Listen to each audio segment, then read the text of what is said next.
English class. Myself Mansi Devnani from Silver Wells, Palampur. Today we are going to start our new lesson, My Elder Brother, मेरे बड़े भाई. Now this short play is about two brothers who were affectionate and respectful to each other. ये दो भाइयों की कहानी है जो एक दूसरे से बहुत प्यार करते थे और छोटा भाई बड़े भाई की बहुत ही रिस्पेक्ट भी करता था. The story also shows that learning from our day-to-day experiences is as important as what we learn from books in the school. हम जो पढ़ाई करते हैं स्कूल में वो भी उतनी इम्पोर्टेंट है जितनी कि हमारे डे टू डे एक्सपीरियंस से हम लोग कुछ भी सीखते हैं उतना ही वो इम्पोर्टेंट होता है. यानी तजुर्बा जो हमारे लाइफ में जो हम लोग डे टू डे एक्सपीरियंस करते हैं वो भी उतना ही इम्पोर्टेंट होता है जितना कि हम स्कूल में से जो बुक्स में से पढ़ते हैं. This play is based on the famous story in Hindi बड़े बड़े भाई साहब, written by Munshi Premchand.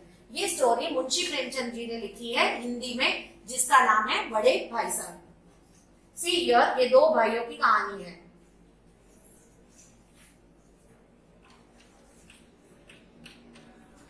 Now first scene, a hostel room.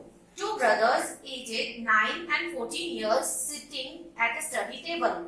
The elder brother Bhaiya is reading a book and the younger one Munna is drawing pictures of birds and animals. अभी आपने यहाँ पर देखा कि ये यहाँ पर मैंने आपको दिखाया कि किस तरह से ये लोग हॉस्टल के रूम में बैठे हैं और भैया जो है वो पढ़ाई कर रहे हैं और जो छोटा भाई है मुन्ना वो ड्राइंग कर रहा है. बड़े भाई का नाम इसमें भैया ही दिया है और छोटे वाले का नाम मुन्ना दिया है. अब भैया क्या बोल रहे हैं? What are you doing, Munna? Munna कह रहा है I am drawing. भैया ने पूछा मुन्ना क्या कर रहे हो? तो मुन्ना ने जवाब दिया I am drawing. भैया बोलते हैं When will you study? Where were you in the morning? भैया उसे पूछ रहे हैं कि तुम पढ़ाई कब करोगे और तुम सुबह से कहाँ थे? मुन्ना टर्निंग पेज उदास होके वो बोलता है, मतलब ऐसा मुंह उतार के, ना उदास होके पर ऐसे उतरे हुए मुंह से वो बोलता है I was playing. भैया how can you sit with a book for hours together? वो अपने भाई को कहता है कि मैं खेल रहा था और फिर वो अपने भाई से प्रश्न पूछता है कि तुम इतनी देर तक इतने घंटे एक साथ पढ़ाई कैसे कर सकते हो? भैया जवाब देते हैं That's because I want my foundation in education to be very strong. भैया जवाब देते हैं कि मेरे एजुकेशन में मेरा फाउंडेशन मतलब मेरा बेस, मैं अपना बेस स्ट्रॉन्ग करना चाहता हूँ, इसलिए if the base is strong then the building will stand firmly. वो कहते हैं कि अगर मेरा बेस स्ट्रॉन्ग होगा तो मैं आगे भी अच्छे से पढ़ाई कर सकूंगा, मेरी बिल्डिंग फॉर्मली बनेगी. बिल्डिंग यानी वो सच की बिल्डिंग बनाने के लिए नहीं कहते हैं, वो कहते हैं कि आगे जाके जो मैं करने वाला हूँ वो मेरा स्ट्रॉन्ग हो जाएगा, मैं जो पढ़ रहा हूँ मेरा बेस क्लियर कर रहा हूँ. Sometimes it takes me 2 years to do 1 year's work. भैया कहते हैं कभी कभी तो मुझे 2 साल का काम करने के 2 साल चाहिए होते हैं 1 साल का काम खत्म करने के लिए. तो मुन्ना क्या जवाब देता है? भैया you are 5 years older than I am and 3 classes ahead of me. भैया मुन्ना कहता है कि भैया आप तो मुझसे 5 साल बड़े हो, लेकिन जब क्लास का मामला आता है मतलब स्टडीज का मामला आता है तो आप मुझसे 3 साल ही पढ़ाई में आगे हो. I wonder why you keep writing the same word 20 times, one sentence more than 20 times and copy poems several times in beautiful letters. वो अपने भाई से पूछता है कि तुम सेम चीज को 20 बार, सेम वर्ड को 20 बार लिखते रहते हो और सेम सेंटेंस को भी 20 बार लिखते रहते हो, पोएम्स को काफी टाइम पोएम्स को अच्छे अक्षरों में लिखते रहते हो. तो भैया क्या जवाब देते हैं? You know, studying English is no child's play. भैया कहता है कि इंग्लिश पढ़ना कोई बच्चों का खेल नहीं है. One has to work very hard in order to learn the subject. भैया उसे कहते हैं कि वो इंग्लिश के सब्जेक्ट को पढ़ना बहुत ही हार्ड है, उसे बार बार रिवीजन की जरूरत पड़ती है. To speak or write English properly, tremendous effort is required. English को पढ़ना लिखना उसके लिए बहुत मेहनत करनी पड़ती है. But the moment you get a chance, you run to the field, play marbles and fly paper kites, or sit idling away with friends for fun. Can't you sit down and study? भैया उसे कहते हैं कि लेकिन तुम्हें तो जब भी मौका मिलता है तुम भाग जाते हो खेतों में, यहाँ ना अपने फ्रेंड्स के साथ मार्बल्स यानी क्या होती है? लखोटी वो खेलते हो, या तो तुम पतंग चगाते हो, या कहीं भी अपने दोस्तों के साथ इधर उधर घूमते रहते हो। क्या तुम एक जगह बैठ के पढ़ाई नहीं कर सकते?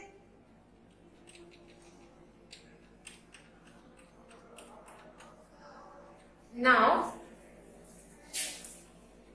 मुन्ना कहता है, ओ भैया there is a big mela in the village today, should we go?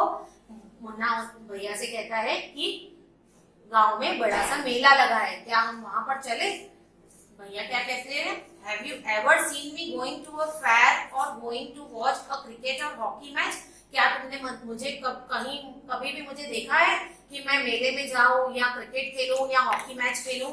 I don't go near them, मैं कभी भी वहां पर जाना पसंद नहीं करता, मैं वहां पर कभी भी जाता नहीं हूँ। I prefer to study a book, इससे बेटर है कि मैं एक बुक लेकर पढ़ने बैठूं। I don't mind repeating a class for more than 2 years, मुझे कोई फर्क नहीं पड़ता कि मैं एक ही क्लास में 2 बार रिपीट करूं तो, but you might stay in the same class all your life. ऐसा नहीं है कि मैं पूरा एक मतलब जैसे, but you might stay in the same class all your life, पूरे लाइफ एक ही क्लास में बैठना नहीं है। Do you expect to pass if you waste your time playing all the time? क्या तुम एक्सपेक्ट कर सकते हो कि तुम पूरा टाइम यूं ही खेलते रहो और बर्बाद करते रहो और तुम पास हो जाओ? You are simply wasting father's hard earn money, तुम हमारे पापा का इतना हार्ड और मुश्किल से कमाए हुए पैसे को बर्बाद कर रहे हो, वेस्ट कर रहे हो। Munna starts crying, being scolded, and sobbing sounds wah wah wah wah hoo hoo are heard. Munna क्या करता है, उस डांट पड़ती है तो वो रोने लगता है, सोबिंग करने यानी कि मुंह बनाने लगता है और आवाजें निकाल रहा है। Now मुन्ना is saying, भैया I feel like running away and going back home. वो कहता है मुझे ऐसा लगता है कि मैं यहाँ से भाग जाऊं, घर चला जाऊं। वो लोग हॉस्टल में रहते थे ना, तो अपने भाई से ऐसा कह रहा है। अब भैया क्या कहते हैं, now stop crying, put on a nice smile, look I will make a timetable for you to follow, get up at dawn। भैया उसे कहते हैं अब रोना बंद करो और एक अच्छी सी स्माइल लाओ अपने फेस पे, मैं तुम्हारे लिए एक टाइम टेबल बनाता हूँ और तुम्हें उसे फॉलो करना है, और get up at the dawn यानी कि सुबह सवेरे उठना है उसके लिए तुम्हें। तो भैया ने क्या टाइम टेबल बनाया है हम देखते हैं। टाइम एंड शेड्यूल, सुबह 6 बजे उठ के wash your hands, have your breakfast and sit down to study. सुबह 6 बजे उठ के उसे ब्रेकफास्ट खा के पढ़ाई करने बैठनी है। 6 से 8 उसे इंग्लिश का सब्जेक्ट पढ़ना है, 8 से 9 मैथ्स, 9 से 9:30 हिस्ट्री, फिर 3:30 बजे देन ऑफ टू स्कूल, इसके बाद स्कूल जाना है। 5 to 6 grammar, half an hour for strolling, 6:30 to 7 p.m. English composition and then dinner। 8 से 9 बजे तक ट्रांसलेशन करना है उसे, 9 से 10 हिंदी पढ़ना है और 10 से 11 other subjects and then to bed, और उसके बाद उसे सो जाना है। मुन्ना कहता है but when is the time to play, और मुझे खेलने का टाइम कब मिलेगा? तो भैया कहते हैं play, what is the need Munna, खेलने की क्या जरूरत है मुन्ना? तो मुन्ना कहता है ओ I love the green fields, the gentle breeze, I want to jump up like a football, I like the touch and go and hoo-doo sounds of the kabaddi, and the hurry and flurry of volleyballs pulls me like a magnet. As soon as I am on the field, I forget everything. Munna कहते हैं अपने भाई से कहता है ओ मुझे तो लेकिन ग्रीन फील्ड्स में जो जेंटल ब्रीज, ठंडी ठंडी हवा चलती है वो पसंद है। I want to jump up like a football, मुझे फुटबॉल की तरह जंप करना है। I like the touch and go and हुतुतु साउंड्स ऑफ कबड्डी, कबड्डी खेलते हैं तो टच करके और भागते हैं ना पर्सन प्लेयर को, उसी तरह से मुझे वो पसंद है, वो आवाज जो हुतुतु की आती है मुझे वो पसंद है। And the hurry and flurry of volleyball pulls me like a magnet, volleyball में जैसे वॉलीबॉल खेलते हैं और उसे वो सब चीजें पसंद है। As soon as I am on the field, I forget everything। जैसे ही मैं फील्ड में जाता हूँ मैं सब चीजें भूल जाता हूँ और वही चीज एंजॉय करता रहता हूँ वहां पर। अब है scene 2, the final exams are over and the results are out। Final exams हो गए हैं और रिजल्ट आ गया है। अब देखिए क्या होता है रिजल्ट आने पर, भैया alas I have failed once again, उसका जो बड़ा भाई था वो फिर से फेल हो गया। Munna, oh, but Bhaiya, I have passed and topped my class. Now there is only 2 years difference between us. Munna क्या कहता है भैया को, भैया ओ भैया मैं तो पास हो गया और मैंने अपने क्लास में टॉप किया है, अब हमारे बीच में पढ़ाई का अंतर सिर्फ 2 साल का ही रह गया। अब भैया क्या कहते हैं उसे, but my dear brother don't be so proud, you have passed only 1 class and you think I am stupid and you are smart. भैया कहते हैं कि बट माय डियर ब्रदर, ओ मेरे प्यारे भाई, डोंट बी सो प्राउड, इतना proud मत फील करो, तुमने तो अभी एक ही क्लास को पास किया है और तुम क्या मुझे स्टूपिड समझते हो और अपने आप को बहुत स्मार्ट समझते हो। Once in a while in A gulli danda game you might get lucky and hit a goal, but that does not mean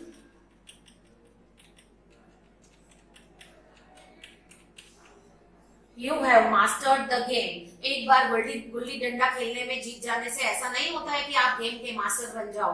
You have to work hard to be successful in life. तुम्हें बहुत मेहनत करनी पड़ेगी successful बनने में, life में आगे कुछ करने के लिए तुम्हें बहुत मेहनत करनी पड़ेगी। When you have to study a subject like algebra or geometry in the higher classes, then you will understand the importance of hard work. जब तुम आगे बड़ी क्लास में जाओगे और अलजेब्रा और ज्योमेट्री सीखोगे तब तुम्हें पता चलेगा कि कितनी मेहनत करनी पड़ती है। In geometry, if one writes ACB instead of ABC, the answer is marked wrong. भैया उसे कहते हैं कि ज्योमेट्री में अगर भूल से ABC को ACB लिख दिया तो पूरा सम आपका हो जाएगा wrong.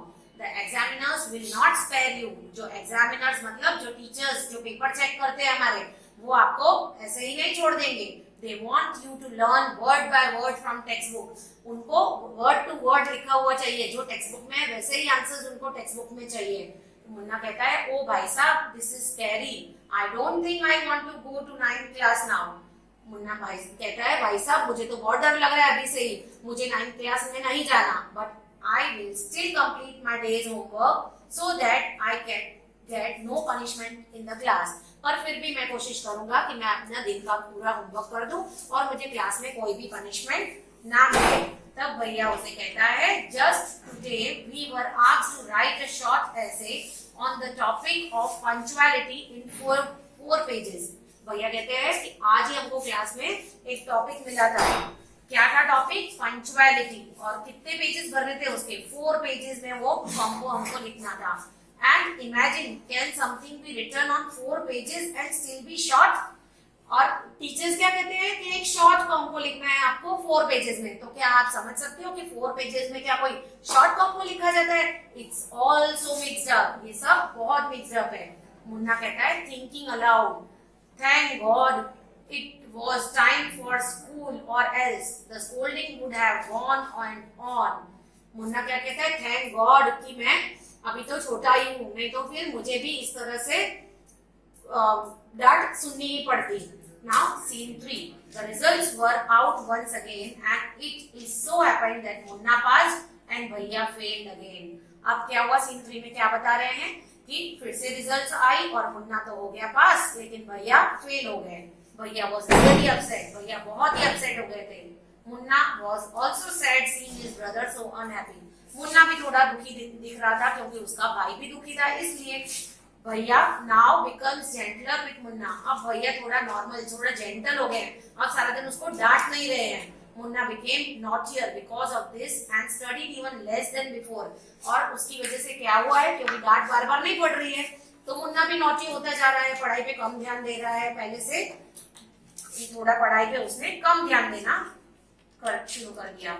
Munna talking aloud, oh I am lucky I can pass easily. Munna क्या बोलता है, ओ मैं तो बहुत लकी हूँ कि मैं इजीली पास हो जाता हूँ। I need not study so hard, मुझे इतनी मेहनत नहीं करनी पड़ती है। Now I can play games with my friends and fly kites, अब तो मैं गेम्स भी खेल सकता हूँ और अपने दोस्तों के साथ पतंग भी चगा सकता हूँ। But I should still be careful that भैया does not see me flying kites, पर मुझे ये ध्यान रखना पड़ेगा कि भैया मुझे पतंग चगाते हुए नहीं देखे, नहीं तो फिर वापस वो अपना स्कोल्डिंग करना या डांटना चालू कर देंगे। One day a kite is flying slowly downwards. Munna starts running in order to grab it. Suddenly he comes face to face with भैया। एक दिन क्या हुआ, पतंग आसमान में चक रही थी और वो धीरे धीरे नीचे उतर रही थी और मुन्ना वो पतंग को ग्रैब करने के लिए भागा और सडनली क्या हुआ, उसके भैया उसके सामने आके खड़े हो गए और दोनों का आमना सामना हो गया। भैया catching a hold of Munna's hand, भैया मुन्ना का हाथ पकड़ के क्या कहते हैं, aren't you ashamed to be playing kites all day long, क्या तुम्हें शर्म नहीं आती, सारा दिन तुम पतंग चगाते रहते हो। Don't you realise that now you are in the 8th class and are not studying in lower class, क्या तुम्हें पता नहीं चलता है कि तुम अब 8वीं कक्षा में आ गए हो, तुम कोई छोटी क्लास में नहीं हो। If you think that I am just one class ahead of you and I can't say anything, you are wrong. अब तुम अगर ऐसा समझ रहे हो कि मैं सिर्फ तुमसे एक क्लास ही बड़ा हूँ तो तुम ये गलती कर रहे हो, मैं तुमको डांट सकता हूँ। क्यों? If you okay, I am 5 years older than you are and will always be. वो कहते हैं कि मैं तुमसे 5 साल बड़ा हूँ, भले ही मैं क्लास में तुमसे एक क्लास आगे हूँ, लेकिन वो तो मैं तुमसे 5 साल बड़ा और हमेशा रहूंगा। Understanding doesn't come only from reading books, समझदारी सिर्फ बुक्स रीड करने से नहीं आती। Look at Ma and Baba. Ma has never gone to school and Baba has only passed 5th class. माँ तो कभी स्कूल, उसने कहा देखो माँ और बाबा को, माँ तो कभी स्कूल ही नहीं गई और बाबा ने 5th क्लास पास की है। मुन्ना कहता है रियली भैया, इज दैट ट्रू? मुन्ना कहता है क्या भैया सच में ये सच है, माँ कभी स्कूल नहीं गई और बाबा ने सिर्फ 5th क्लास ही पास की है? तो भैया कहता है yes, there are 1000 things that they know more than you or me. और वो भैया कहता है कि हाँ ये सच बात है, और लेकिन फिर भी देखो माँ कभी स्कूल नहीं गई और बाबा ने सिर्फ 5th क्लास पास की है, फिर भी ऐसी हजारों चीजें हैं जो हमें नहीं पता होगी लेकिन उनको पता होगी। And even if we have studied the wisdom of the whole world, Ma and Baba will always have the right to explain us and correct us. वो कहता है कि हम सारी दुनिया की पढ़ाई क्यों ना कर ले, लेकिन माँ और बाबा हमेशा राइट होंगे और वो हमें हमेशा ही सीख देते रहेंगे। Now, what would you do if I were to fall sick today? तो वो भैया मुन्ना से कहता है कि अच्छा अब अगर बताओ कि अगर आज मैं बीमार हो जाऊं तो तुम क्या करोगे? तो मुन्ना कहता है आई डोंट नो भैया, आई वुड टेल बाबा and he would rush to the hostel. वो कहता है कि मैं बाबा को, मुझे नहीं पता कि भैया मैं क्या करूंगा, मैं बाबा को फोन करूंगा और बाबा जल्दी से हॉस्टल में आ जाएंगे। तो भैया कहता है आहा, I had expected this answer, मुझे पता था कि तुम्हारा आंसर यही होगा। Now Baba would not get upset. वो कहता है कि तो फिर क्या बाबा अपसेट नहीं हो जाएंगे ऐसे सुनकर? He would first try to find out what was wrong and then he would call a doctor. अगर तुम्हारी जगह बाबा होते तो क्या करते पता है? पहले वो फाइंड करते कि व्हाट वाज रॉन्ग, कि क्या हो गया, क्या गलत हुआ है, और उसके बाद वो डॉक्टर को कॉल करते। बाबा would know exactly what to do, बाबा को पता होता कि आखिर एग्जैक्टली करना क्या चाहिए इस सिचुएशन में। They have more experience than us, बाबा को हमसे ज्यादा एक्सपीरियंस है। तो Munna with his tears in his eyes, Munna के आंखों में आंसू आ गए और वो भैया से क्या कहता है, भैया I am sorry, what you से इज ट्रू, भैया तुम जो भी बोल रहे हो वो सब सच है। भैया हग्स मुन्ना लविंगली। उसके बाद भैया ने मुन्ना को बहुत प्यार से गले लगा दिया। भैया I also like to play and fly kites, भैया बोलता है कि मुझे भी पसंद है खेलना और पतंग चगाना, but if I also play then how can I watch out for you, पर अगर मैं भी यही करता रहूं तो तुम्हारा ध्यान कौन रखेगा? यू आर माई रिस्पॉन्सिबिलिटी, तुम मेरी रिस्पॉन्सिबिलिटी हो। तो मुन्ना क्या कहता है, आई लव यू भैया।